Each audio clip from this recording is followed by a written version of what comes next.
Alors, les entreprises sont confrontées à plusieurs risques. Certains sont nés avant le Covid et ont été révélés à l'occasion de la Covid.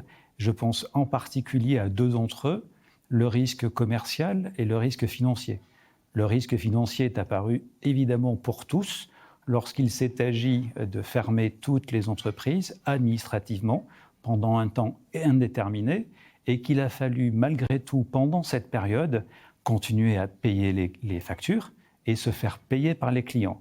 La situation était d'autant plus compliquée que beaucoup d'entreprises, Altares chiffre qu'il y en a à peu près 100 000, sont des entreprises qui disposent de moins de un mois de trésorerie. Un mois de liquidité, c'est évidemment une somme qui part très vite, déjà sur les premiers versements de salaire.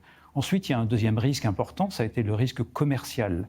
Plus rien ne sortait de Wuhan, et lorsqu'il s'est agi pour les entreprises de regarder d'où venaient leurs achats, quels étaient leurs fournisseurs, certaines se sont aperçues tardivement que ces fournisseurs étaient pour l'essentiel chinois, alors que les mêmes produits pouvaient être parfois achetés depuis d'autres continents, à commencer par l'Europe.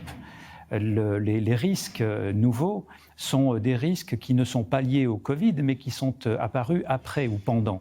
Je pense par exemple à deux d'entre eux, le risque climatique, environnemental, qui sans aucun doute fera l'actualité sur les prochaines années, et le risque de cyberattaque, qui lui est évidemment très important. Nombre d'entreprises tombent faute de s'être bien protégées. Par exemple, rien que sur les États-Unis, la moitié des PME qui ont fait l'objet d'une cyberattaque ont fait faillite dans les 6 mois. C'est un sujet très important que les entreprises doivent prendre à bras le corps.